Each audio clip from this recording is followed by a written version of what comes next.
94 মিনিটে পর্তুগাল এগিয়ে 103 মিনিটে পুরো স্টেডিয়াম ভেবেছিল ম্যাচ সমতায় ফিরেছে, কিন্তু মাত্র কয়েক সেকেন্ডের এক সিদ্ধান্তে বদলে গেল সবকিছু। লুকা মদ্রিচের উল্লাস মুহূর্তেই পরিণত হলো হতাশায়, আর শেষ হাসি আসলো ক্রিস্টিয়ানো রোনালদোর পর্তুগাল। বিশ্বকাপের শেষ 32-এর এই লড়াই ছিল যেন এক রোমাঞ্চকর সিনেমা। শুরু থেকেই আক্রমণাত্মক ফুটবল খেলতে থাকে পর্তুগাল। ম্যাচের চতুর্থ মিনিটে রাফায়েল লিয়াওয়ের দুর্দান্ত দৌড়ের পর ব্রুনো ফার্নান্দেসের পরপর দুটি শট নিলেও দুর্দান্ত দুটি সেভ করে দলকে বাঁচান ক্রোয়েশিয়ার গোলরক্ষক ডোমিনিক লিভাকোভিচ। প্রথমার্ধে না ক্রিস্টিয়ানো রোনালদো না লুকা মদ্রিচ কেউ নিজেদের সেরা খেলাটা খেলতে পারেনি, ফলে গোলশূন্য সমতায় বিরতিতে যায় দুই দল।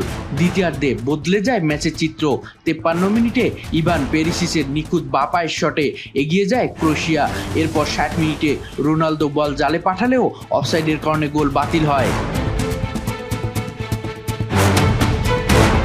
তবে পর্তুগিজ অধিনায়ক থেমে থাকেননি। 68 মিনিটে পেনাল্টি থেকে গোল করে ম্যাচে সমতায় ফেরান তিনি। চলতি বিশ্বকাপে এটি ছিল রোনালদোর তৃতীয় গোল। ম্যাচ যখন অতিরিক্ত সময়ের দিকে এগোচ্ছে তখনই আসে সবচেয়ে নাটকীয় মুহূর্ত।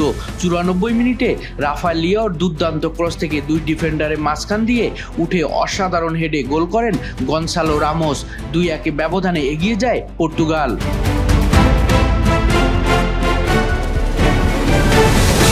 কিন্তু নাটক তখনও শেষ হয়নি। যোগ করার সময় 13তম মিনিটে ক্রোয়েশিয়া বল জালে পাঠিয়ে সমতায় ফেরার উল্লাসে মেতে উঠে লুকা মদ্রিচ সহ পুরো দল আনন্দ ভেসে যায়। কিন্তু ভিআরের সিদ্ধান্ত সবকিছু বদলে দেয়। অফসাইডের কারণে গোল বাতিল হয়। মুহূর্তেই স্তব্ধ হয়ে যায় ক্রোয়েশিয়া, আর উল্লাসে ফেটে পড়ে পর্তুগাল।